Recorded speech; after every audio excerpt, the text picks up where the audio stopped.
کس قدر انہوں نے اللہ کی راہ میں کھویا، کس قدر انہوں نے اللہ کی راہ میں قربان کیا. جو اللہ کی رضا کا پروانہ انہیں ملا وہ اس لیے نہیں ملا کہ انہوں نے پانے کا حوصلہ رکھا، انہیں کھونے کا حوصلہ رکھا. انہوں نے اللہ کی راہ میں کھویا، انہوں نے اللہ کی راہ میں قربان کیا. یہود و نصارہ نے کیا کیا تھا؟ کیوں ذلیل ہوئے وہ؟ کیونکہ انہوں نے اس کتاب کو چھوڑا جو اللہ نے ان کے اوپر اتاری تھی. آج ہم نے بھی کس کتاب کو چھوڑا؟ جس آسمانی کتابوں کی وجہ سے پہلے کی امتوں کو ذلیل کر دیا، اور آج اس ضلالت کے دہانے پر آج یہ امت بھی کھڑی ہے. آسمان سے اور زمین سے ہم ان کے لیے برکتوں کے دروازے کھول دیں گے، یہ اللہ رب العالمین نے کہا. اب وہ اس سے ہر مہینے لیتی ہے، لیکن کیا وہ حق صحیح لے رہی ہے؟ بلکہ وہ اپنے اندر جہنم کی آنکھ کو بھر رہی ہے، وہ کفر کو لے رہی ہے.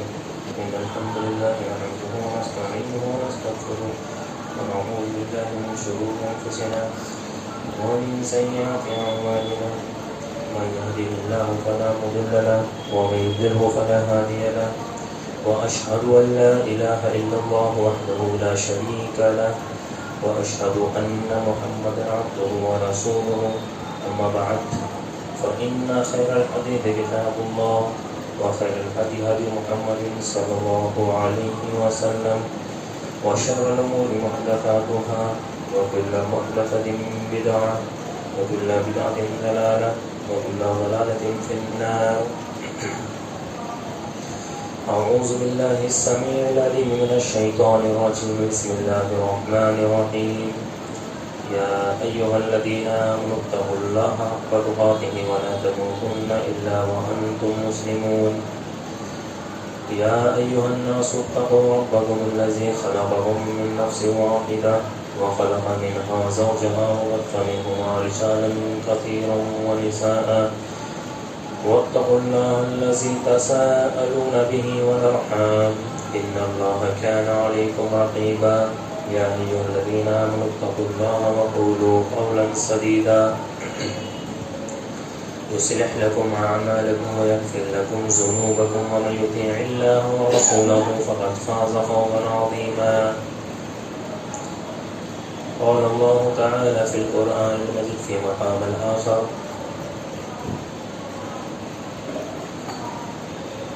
تبارك الذي بيده الملك وهو على كل شيء قدير الذي خلق الموت والحياة ليبلوكم أيكم أحسن عملا وهو العزيز الغفور. تمام طرح کی تعریف و توصیفات اللہ وحدہ لا شریک کے لیے. تمام جہانوں کا پالنہار اور بے شمار درود و سلام نازل ہو اللہ کے آخری نبی جناب محمد رسول اللہ صلی اللہ تعالی علیہ وسلم. یا ایھا الذین آمنوا صلوا علیہ وسلموا تسلیما. اللهم صل على محمد وعلى آل محمد كما صليت على إبراهيم وعلى آل إبراهيم إنك حميد مجيد. اللهم بارك على محمد وعلى آل محمد كما باركت على إبراهيم وعلى آل إبراهيم إنك حميد مجيد. حضرات کرام السلام علیکم ورحمۃ اللہ وبرکاتہ. اللہ تبارک و تعالی نے سورہ حج کی ایک آیت میں فرمایا، ایک انسانی کردار کا تذکرہ کرتے ہوئے کہ وَمِنَ النَّاسِ مَن يَعْبُدُ اللَّهَ عَلَى حَرْصٍ. کچھ لوگ ایسے ہیں جو کنارے پر کھڑے ہو کر اللہ کی عبادت کرتے ہیں، کنارے پر کھڑے ہو کر اللہ کی عبادت کرتے ہیں. آگے فرمایا اگر انہیں بھلائی پہنچتی ہے تو بہت مطمئن ہو جاتے ہیں، اور اگر کوئی آزمائش لائق ہوتی ہے تو چہرے کے بل پلٹ جاتے ہیں. ایسے لوگوں نے اپنی دنیا اور آخرت دونوں گنوا دی، اور یہی سب سے بڑا نقصان ہے، یہی سب سے بڑا خسارہ ہے. حضرات گرامی، اس آیت میں اللہ تبارک و تعالی نے بعض لوگوں کے دین پر عمل کرنے کے پیمانے کو بتایا ہے کہ ان کا دین پر عمل کرنے کا مقصد کیا ہے، ان کا دین پر عمل کرنے کا پیمانہ کیا ہے. یعنی وہ دین پر عمل کرتے ہیں تو اگر ان کو کوئی فائدہ پہنچتا ہے تو وہ مطمئن ہو جاتے ہیں، بڑے خوش ہو جاتے ہیں، اور اگر کوئی آزمائش کے اندر ملوث ہو جاتے ہیں، کوئی مصیبت ان کے اوپر آن پڑتی ہے، کسی چیز کی کٹوتی ہو جاتی ہے یا کوئی اور معاملہ درپیش ہو جاتا ہے تو اس کے اندر اوندے منہ پلٹ پڑتے ہیں، پلٹ جاتے ہیں اس چیز سے، اس سے منہ موڑ دیتے ہیں. تو ان لوگوں کے بارے میں اللہ تبارک و تعالیٰ نے فرمایا کہ ان کا دین پر عمل کرنے کا مقصد دنیا کا حصول ہے، یعنی ان کو دنیا حاصل کرنا ہے۔ وہ کنارے پر کھڑے ہیں، یعنی وہ کفر اور اسلام کی سرحد پر کھڑے ہیں، وہ کفر اور اسلام کی سرحد پر کھڑے ہیں، اور یہ دیکھنا چاہتا ہے کہ اسلام پر عمل کر کے میری دنیا بنتی ہے کیا؟ اگر دنیا بنے گی تو بہت اچھی بات ہے، اور اگر نہ بنے تو ایک قدم پیچھے ہٹ جاتے ہیں اور کفر کے اندر چلے جاتے ہیں۔ کنارے پر وہ اس طریقے سے کھڑے ہیں کہ وہ اسلام پر عمل کرتے ہیں لیکن ان کو دنیا مطلوب ہوتی ہے، وہ اسلام پر عمل کرتے ہیں لیکن ان کو مال و دولت مطلوب ہوتا ہے۔ وہ چاہتے ہیں کہ میں اسلام پر عمل کروں تو اللہ مجھے مال دے دے، وہ چاہتے ہیں کہ میں اسلام پر عمل کروں تو اللہ رب العالمین مجھے گھر بار دے دے، وہ چاہتے ہیں کہ میں اسلام پر عمل کروں تو اللہ رب العالمین میرے سارے معاملات کو آسان کر دے، وہ چاہتے ہیں کہ میں اسلام پر عمل کروں تو وہ جو خواہشات ان کے دل و دماغ کے اندر ہے وہ ساری خوشحالی، تنگ دستی سے نجات، اس کے بعد غم سے اور ہمیشہ خوشی کے لیے وہ اس چیز کے مطلوب ہوتے ہیں کہ وہ اسلام پر عمل کرے تو یہ ساری چیزیں انہیں ملنا چاہیے۔ اور اگر نہیں ملی تو وہ پھر کیا ہوتے ہیں؟ اس کنارے پر کھڑے ہوتے ہیں۔ اللہ تبارک و تعالیٰ نے اس کا تذکرہ کیا کہ جس کے ایک قدم اگر پیچھے لے لے تو کفر ہے، اور ایک قدم اگر آگے لے لے تو اسلام ہے، اور پھر وہ ایک قدم پیچھے لے لیتے ہیں اور وہ کفر کی وادیوں کے اندر چلے جاتے ہیں۔ مفسرین نے لکھا ہے کہ یہ آیت کچھ بدوؤں کے بارے میں نازل ہوئی تھی۔ کچھ بدو جو تھے، جو مکہ میں اللہ کے نبی صلی اللہ علیہ وسلم پر ایمان لائے تھے، ان کے بارے میں یہ آیت نازل ہوئی۔ اسلام لاتے ہیں، پھر مدینہ ہجرت کرتے ہیں، مدینہ آنے کے بعد اگر دنیا میں ترقی ہوتی تو کہتے ہیں کہ یہ دین بڑا اچھا ہے، کہ دین بڑا اچھا ہے کہ اس کو لانے سے ہماری دنیا سنور گئی، یہ دین بڑا اچھا ہے کہ اس کو لانے سے ہمارے غم دور ہو گئے، یہ دین بڑا اچھا ہے کہ اس کو لانے سے ہمیں مال و دولت مل گیا، شہرت مل گئی، عزت و وقار مل گیا۔ اور اگر ہجرت مدینہ کے بعد ان کی زندگی میں آزمائش آتی ہے، ان کی زندگی میں پریشانیاں آتی ہیں، ان کی زندگی میں مصیبتیں آتی ہیں، تو کہتے ہیں کہ دین اچھا نہیں ہے، دین اچھا نہیں ہے، اور وہ اسلام سے مرتد ہو جاتے ہیں۔ اور بطور قرآن ان کے نتیجے میں صفر ہے، یعنی ان کے نتیجے میں کچھ بھی نہیں آتا، ان کے نتیجے میں جو آتی ہے وہ دنیا کی ذلت آتی ہے اور آخرت کی بربادی اور آخرت کی تباہی آتی ہے۔ اس آیت میں ہمارے لیے ایک بہت بڑا پیغام ہے کہ آج امت کا ایک بڑا طبقہ یہ غلط سوچ، یہ تصور لے کر اسلام پر عمل کرتا ہے کہ اس کی وجہ سے ان کا شمار اللہ کے یہاں تو کہ اس کی وجہ سے وہ جو ہے دنیا کے اندر کامیاب ہو جائیں۔ لیکن اگر اس غلط سوچ کی وجہ سے وہ اس پر عمل کرتا ہے تو اس کی وجہ سے ان کا شمار اللہ کے یہاں تو منافقین کی لسٹ میں ہوگا یا مفاد پرست کی لسٹ میں ہو جاتا ہے۔ یہ شخص اگر اسلام پر عمل کرتا ہے تو وہ اس لیے کرتا ہے کہ اس کو دنیا کے اندر کامیابی ملے، جبکہ اسلام پر اگر عمل کرنا ہے، شریعت پر اگر عمل کرنا ہے، اللہ کے نبی صلی اللہ علیہ وسلم کی تابع داری کرنی ہے، اتباع کرنی ہے، تو اس میں وہ لذت تبھی محسوس ہوگی جب وہ صرف رضائے الہی کے لیے ہو۔ وہ بات الگ ہے کہ اللہ رب العالمین خوش ہو کے تمہیں دنیا کی دولتوں سے نواز دے، وہ اللہ رب العالمین کی نعمتیں ہیں، اس کا انعام ہے۔ لیکن ہم صرف اس لیے یہ سوچے کہ ہم عمل کریں اور ہمیں دنیا مل جائے، تو یہ ہمارا غلط پیمانہ ہے، غلط تصور ہے، غلط سوچ ہے، جس کا تذکرہ اللہ نے ان بدوؤں کی مثال دے کے اس آیت کے اندر کر دیا کہ انہوں نے مکہ میں ایمان لے کر آئے، مدینہ ہجرت کر کے گئے، پھر مدینہ کے اندر اگر ترقی مل گئی تو کہا اسلام بڑا اچھا ہے، اور اگر پھر مدینہ کے اندر کوئی ان کے اوپر آزمائش آ گئی، کوئی پریشانی آ گئی، کسی چیز کی تنگی آ گئی، تو انہوں نے کہا کہ اسلام تو اچھا نہیں ہے، اور وہ اسلام سے مرتد ہو گئے۔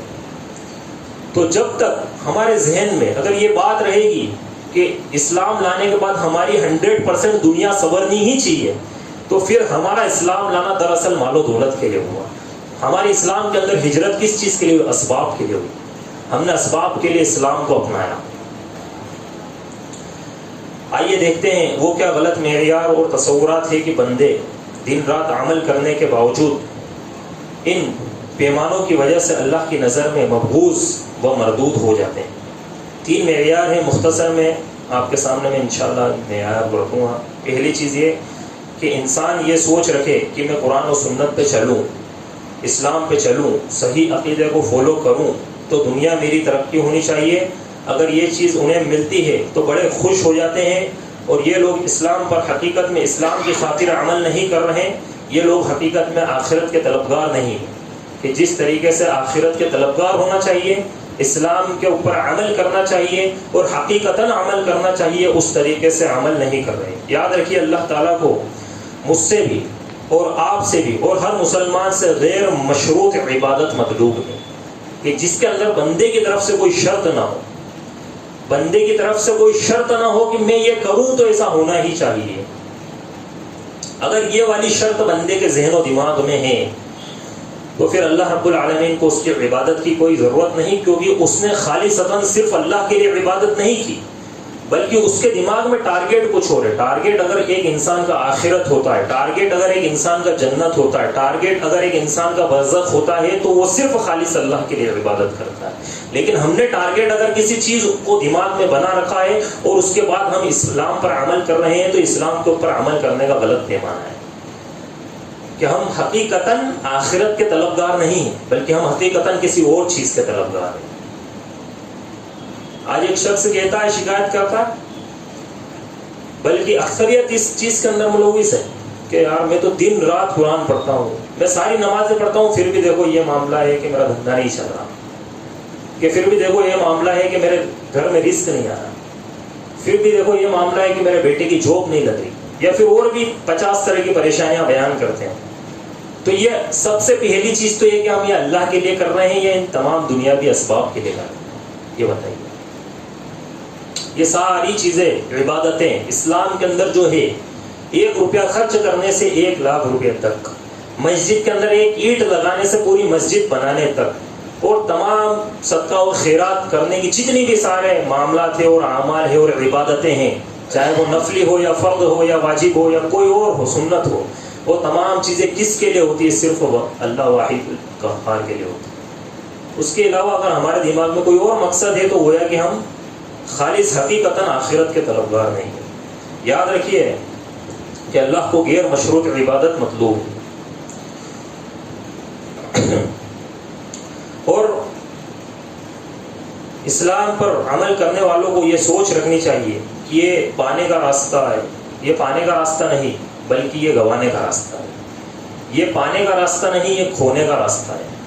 اگر ایک انسان یہ سوچ رکھے گا کہ یہ صرف پانے کا راستہ ہے تو جب کھونے کی باری آئے گی، گوانے کی باری آئے گی، اس وقت وہ اس کے اندر وہ لذت اور وہ حوصلہ نہیں آ پائے گا، کیونکہ اس کی سوچ شروع سے کیا تھی؟ اس کی سوچ یہ تھی کہ یہ پانے کا راستہ ہے۔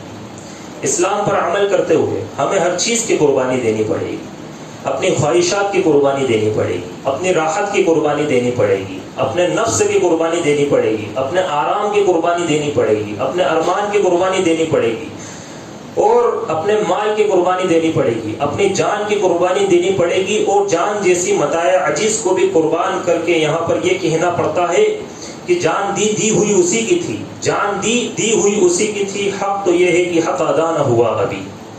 جان دے کر بھی ہم اللہ رب العالمین کے دین کا حق ادا نہیں کر سکتے جو اس نے ہمیں نعمت دی ہے، جو اس نے ہمیں ہدایت دی ہے۔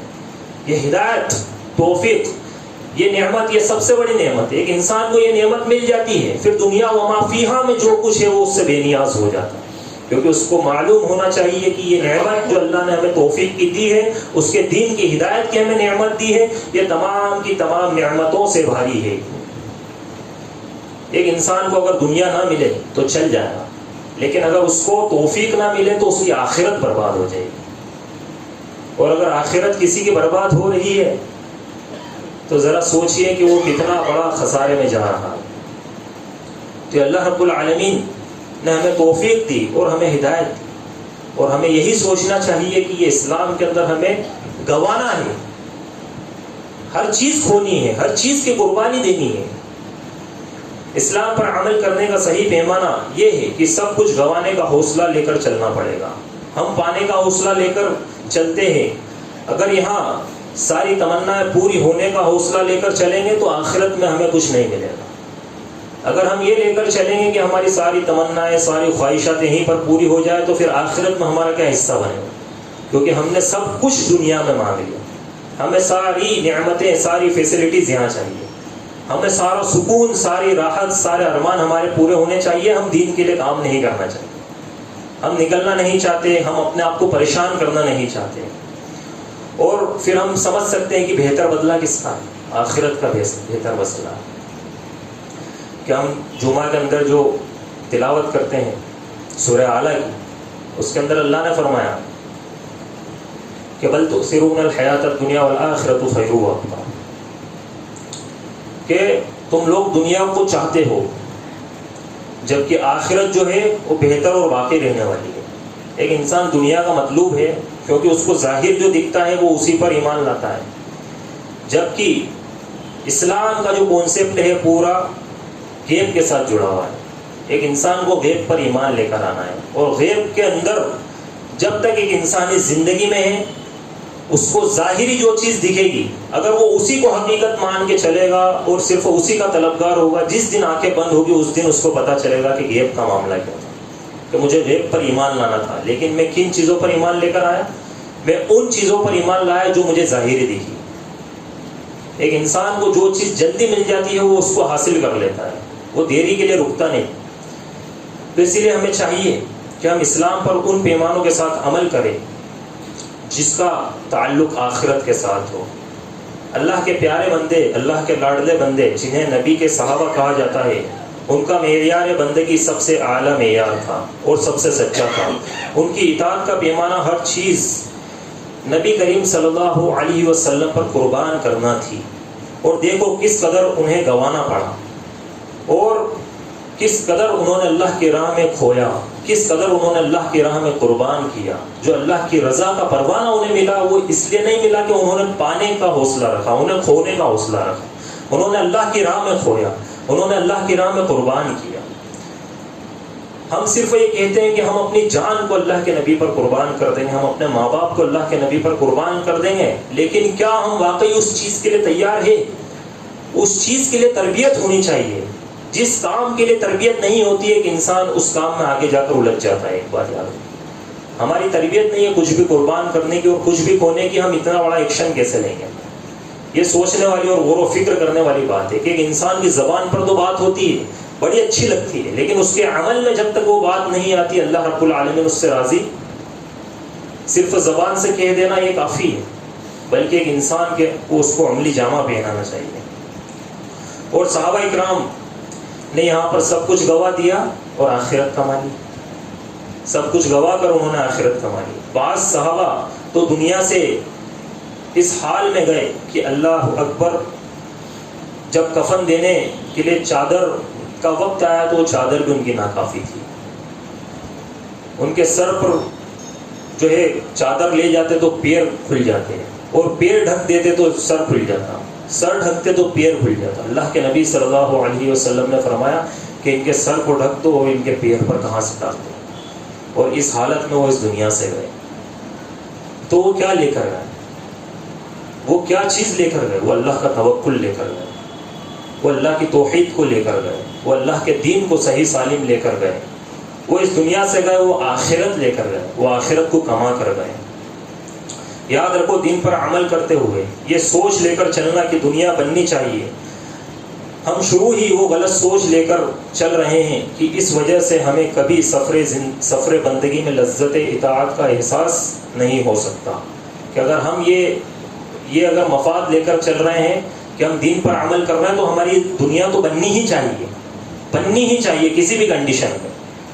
ایک انسان کے ذہن و دماغ میں اگر یہ والی بات ہے کہ دنیا بننی ہی چاہیے تو اس کو کبھی بھی سفر بندگی میں لذت اطاعت محسوس نہیں ہو سکتی۔ وہ اللہ کے نبی کی اطاعت تو کرے گا لیکن اس کے اندر اس کو لذت محسوس نہیں ہو سکتی۔ وہ فقر و غنا کو اپنائے، وہ اس چیز کو اپنا کر اس دنیا میں عبادت کرے اور اللہ کے نبی کی اطاعت کرے۔ یہ اور بات ہے کہ رب العالمین پہلے آزماتا ہے، بندہ جب ان آزمائشوں میں کامیاب ہو جاتا ہے تو اللہ تبارک و تعالیٰ پھر نوازتا ہے، پھر رزق کے دروازے کھولتا ہے، اور آخرت سے پہلے دنیا میں بھی بہت کچھ بندے کو نوازتا ہے۔ قرآن میں کہا وَلَوْ أَنَّ أَهْلَ الْقُرَىٰ آمَنُوا وَاتَّقَوْا لَفَتَحْنَا عَلَيْهِمْ بَرَكَاتٍ مِّنَ السَّمَاءِ وَالْأَرْضِ، اگر شہر والے بستی والے ایمان لے آئے، تقوی کی زندگی اپنا لے، آسمان سے اور زمین سے ہم ان کے لیے برکتوں کے دروازے کھول دیں گے۔ یہ اللہ رب العالمین نے کہا کہ ایمان لائے اور تقوی کی زندگی اختیار کریں۔ تقوی یعنی خالص اللہ کا ڈر، صرف اللہ کے لیے عبادت، ہر چیز اللہ کے لیے۔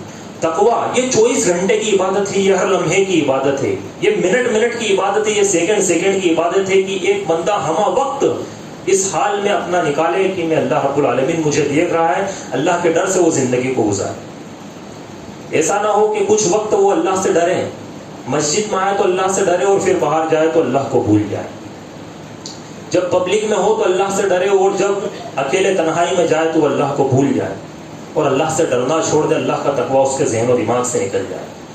تو یہ اللہ کا تقوی جب تک یہ نہیں آتا اس وقت تک ہمارے اوپر آسمان اور زمین سے اللہ رب العالمین کے رحمت کے دروازے نہیں کھل سکتے، برکت کے دروازے نہیں کھل سکتے۔ اور اس چیز کے لیے اللہ نے کہا، آگے فرمایا اہل کتاب کے بارے میں کہ وَلَوْ أَنَّهُمْ مَقَامُوا التَّوْرَاةَ وَالْإِنْجِيلَ وَمَا أُنزِلَ إِلَيْهِمْ مِنْ رَبِّهِمْ لَأَكَلُوا مِنْ فَوْقِهِمْ مِنْ تَحْتِ أَرْجُلِهِمْ، کہ یہ اہل کتاب اگر تورات اور انجیل پر عمل کیے ہوتے، یہ اہل کتاب یہود و نصارہ اگر تورات اور انجیل پر عمل کیے ہوتے تو آسمان سے بھی رزق ملتا اور زمین سے بھی رزق ملتا۔ ہم ان کو آسمان سے بھی رزق دیتے اور زمین سے بھی رزق دیتے۔ اگر ہم دنیا اور آخرت کی بے انتہا بھلائیوں کو چاہتے ہیں، اگر ہم چاہتے ہیں کہ ہمیں بے انتہا بھلائیاں ملے، بے انتہا خیر ملے، دنیا میں بھی ملے اور آخرت میں بھی ملے، تو ہم قرآن کے حقوق کو پامال نہ کریں، ہم قرآن کو پس پشت نہ ڈالیں، ہم قرآن کو مہجور نہ بنائیں۔ ہم نے آج اپنی زندگی میں سے قرآن کو چھوڑ دیا۔ یہود و نصارہ نے کیا کیا تھا؟ کیوں ذلیل ہوئے وہ؟ کیونکہ انہوں نے اس کتاب کو چھوڑا جو اللہ نے ان کے اوپر اتاری تھی۔ آج ہم نے بھی کس کتاب کو چھوڑا ہے؟ جو کتاب کو اللہ نے ہمارے اوپر اتارا۔ اور اس لیے آج ایک مسلمان امت کا حال، حقیقت میں آج امت کا حال ایسا کیوں ہے؟ کیونکہ اس نے اس کتاب کو چھوڑا کہ جس کتاب کی وجہ سے اللہ رب العالمین نے، جس آسمانی کتابوں کی وجہ سے پہلے کی امتوں کو ذلیل کر دیا، اور آج اس ضلالت کے دہانے پر آج یہ امت بھی کھڑی ہے۔ قرآن مجید سے ہمارا تعلق مضبوط نہیں ہے۔ اس کتاب عظیم کو اپنی زندگی میں نافذ کر لیں، اس کی تعلیمات سے اپنے آپ کو فیضیاب کریں، اپنے بچوں کو اس کی تعلیمات دیں، اپنے گھر کے اندر دینی ماحول بنائیں، اپنی زندگیوں میں قرآن مجید کے قانون کو نافذ کریں۔ جب تک ہم قرآن مجید پر عمل نہیں کریں گے ہم ذلیل ہوتے رہیں گے۔ وہ معزز تھے، کون؟ صحابہ اکرام، وہ معزز تھے زمانے میں مسلمان ہو کر، اور ہم خوار ہوئے تارک قرآن ہو کر۔ ہم نے قرآن کو چھوڑا، ہم خوار ہو گئے۔ ہم نے قرآن مجید کو چھوڑا، ہم ذلیل ہو گئے۔ ہم نے قرآن مجید کو چھوڑا، کفار ہمارے اوپر مسلط ہو گئے۔ ہم نے قرآن مجید کو چھوڑا، ہمارے اوپر سے برکت کے دروازے بند کر دیے گئے۔ ہم نے قرآن مجید کو چھوڑا، ہم آپس میں تنازع اور تفاسد کے اندر ملوث ہو گئے۔ اور اس طریقے سے کئی طریقے کے آج ہم فتنوں کے اندر ملوث ہیں، وہ صرف اسی وجہ سے ہے کہ ہم نے قرآن مجید کو چھوڑ دیا۔ اور اللہ رب العالمین کا قول، اللہ رب العالمین کی بات، یہ صرف ایک انسان کے لیے تو ہے نہیں، یہ تمام انسانوں کے لیے برابر ہے کہ ہر انسان اس کیٹیگری میں آ جاتا ہے، یہود و نصارہ کی کیٹیگری میں آ جاتا ہے، جو کیا کرتا ہے؟ جو اللہ کے قرآن کی قدر نہیں کرتا۔ آسمانی کتاب یہ عظیم کتاب ہے، یہ تمام کتابوں میں سب سے افضل کتاب اللہ نے ہمیں دی، لیکن آج ہم نے اسے چھوڑ دیا، آج ہم نے اسے ترک کر دیا۔ قرآن عظیم کو چھوڑ کر ہمیں بندگی میں لذت محسوس نہیں ہو سکتی۔ اسلام پر اگر عمل کرنا ہے تو دنیاوی مفادات کو ذہن سے نکال کر خالص رضائے الہی کے لیے ہمیں عمل کرنا ہوگا۔ دوسرا جو غلط پیمانہ ہے، مختصر میں اپنی بات رکھ کے ختم کروں گا، کہ اسلام کی کچھ تعلیمات پر عمل کرنا اور کچھ کو چھوڑ دینا۔ جو چیز اسلام میں ہمارے خواہشات کے حساب سے ہمیں مل گئی ہم نے اس پر عمل کر دیا، اور جو چیز ہماری خواہشات کے خلاف گئی ہم نے اس کو کیا کر دیا؟ ترک کر دیا، اس کو نظر انداز کر دیا۔ مسجد میں ہمیں اسلام چاہیے اور مارکیٹ میں ہمیں اسلام نہیں چاہیے۔ نماز کے اندر ہمیں اسلام چاہیے اور شادی بیاہ میں ہمیں اسلام نہیں چاہیے۔ ہم نے کیا کرا؟ کہ ہم نے جو اپنے مقصد کے اپنے مفاد کی چیز تھی اس کو لے لیا اور جو ہمارے خلاف گئی بات ہم نے اس کو نظر انداز کر دیا. اللہ نے کہا یا ایھا الذین آمنوا ادخلوا فی السلم کافۃ ولا تتبعوا خطوات الشیطان انہ لکم عدو مبین، کہ ایمان والو تم مکمل کے مکمل اسلام کے اندر داخل ہو جاؤ، پورے کے پورے اسلام میں داخل ہو جاؤ. ولا تتبعوا خطوات الشیطان، اور شیطان کے نقش قدم پر مت چلو. انہ لکم عدو مبین، وہ تمہارا کھلم کھلا دشمن ہے، وہ تو بیٹھا ہی اسی وجہ سے ہے کہ تمہیں گمراہ کر دے. اسلام نام ہے عقیدے کا، اسلام کے اندر مکمل داخل ہونا ہی ایک انسان کے لیے کامیابی ہے. ایک انسان سوچے آدھا داخل ہو گیا آدھا نہیں ہوا، اس کے لیے وہ کامیابی نہیں ہے.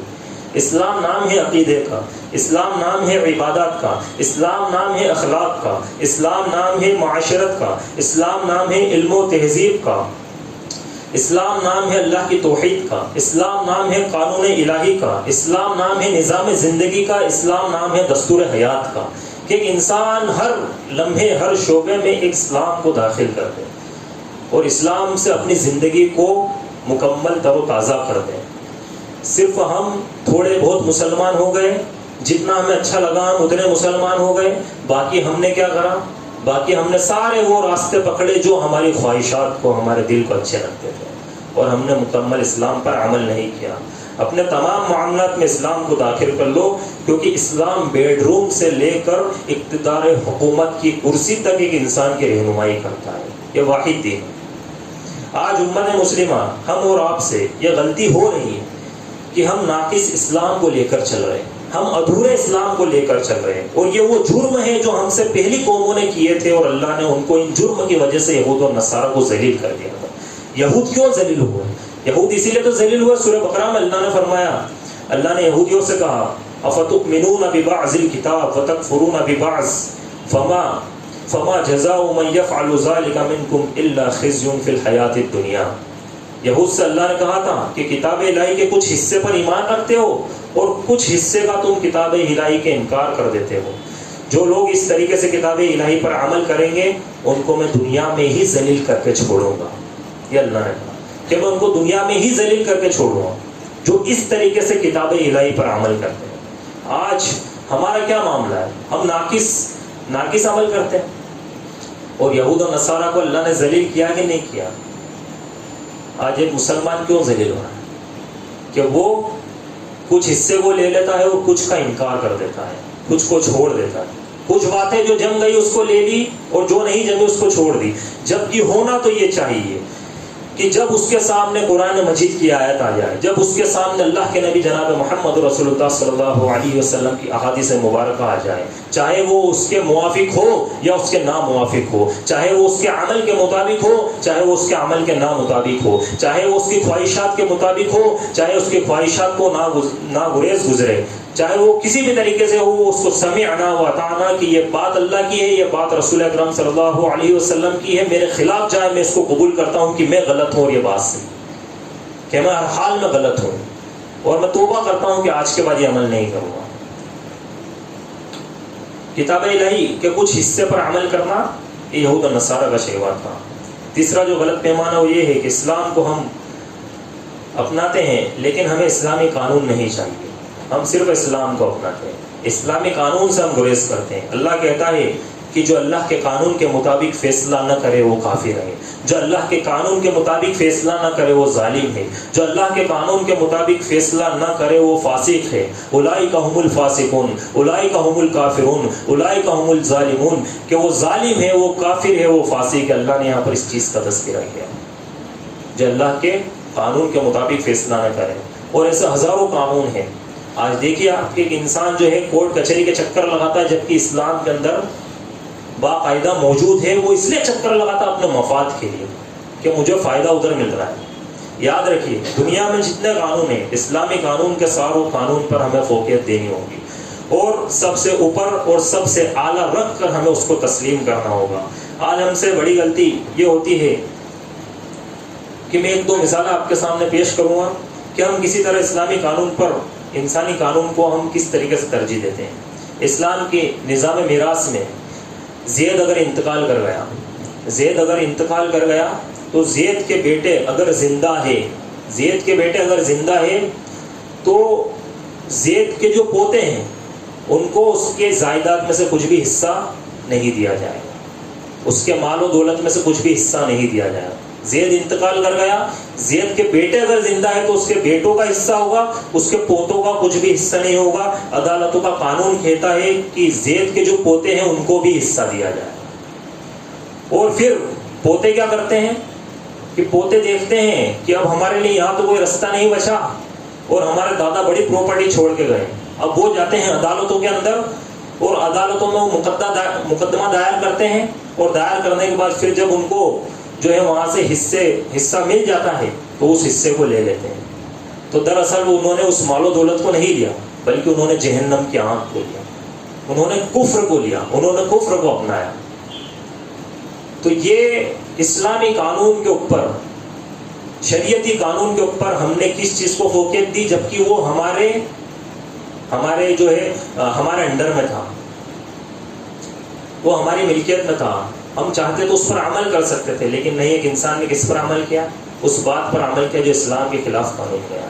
اسی طریقے سے اسلام کہتا ہے کہ طلاق ثلاثہ مکمل ہونے کے بعد، تیسری طلاق مکمل ہونے کے بعد شوہر پر بیوی کا کوئی ذمہ نہیں، کوئی خرچ نہیں۔ ہاں، اس کو مہر دینی ہے، پہلے شروع میں جب نکاح ہو مہر دینی ہو، اور اتنی دینی ہے کہ بعد میں جب طلاق وغیرہ ہو تو اس کے لیے کافی ہو کہ وہ اپنا تھوڑے ٹائم تک جو ہے گزر بسر کر سکے۔ آج مہر کتنی بنواتے ہیں؟ 551 روپے، 786 روپے، 1101 روپے، اس طریقے کے ہم مہر بناتے ہیں۔ اور اگر ہم دیکھیں مہر تو ہم یہ بناتے ہیں، لیکن وہی شادی کے اندر اگر خرافات آپ دیکھیں تو ہزاروں لاکھوں روپے کی خرافات ہو جاتی ہے، پانی میں پیسہ بہا دے۔ جبکہ دراصل اصل کیا ہے کہ ایک انسان جو ہے مہر جو ہے وہ اپنی بیوی کو دے اور اتنی دے کہ اس کے لیے کافی ہو۔ تو خیر، جب تیسری طلاق ہو جاتی ہے تو اس کے بعد شوہر کے اوپر کوئی ذمہ نہیں کہ وہ اب بیوی کو کوئی خرچ دے، لیکن کیا ہوتا ہے، اب کوئی عورت عدالت جاتی ہے اور عدالت جا کر شوہر کے خلاف مقدمہ دائر کرتی ہے، اور دائر کرنے کے بعد اس کو وہاں سے اس کا ماہانہ شروع ہو جاتا ہے کہ اب منتھلی جو ہے یہ شوہر اس کو اتنے روپے خرچے کے دے گا، 1 بچہ 2 بچہ 3 بچے، اس کے حساب سے کورٹ اس کو جو ہے جاری کر دیتی کہ اتنے روپے دے گا۔ اب وہ اس سے ہر مہینے لیتی ہے، لیکن کیا وہ حق صحیح لے رہی ہے؟ بلکہ وہ اپنے اندر جہنم کی آنکھ کو بھر رہی ہے، وہ کفر کو لے رہی ہے، اس نے اسلام کو ترک کرا۔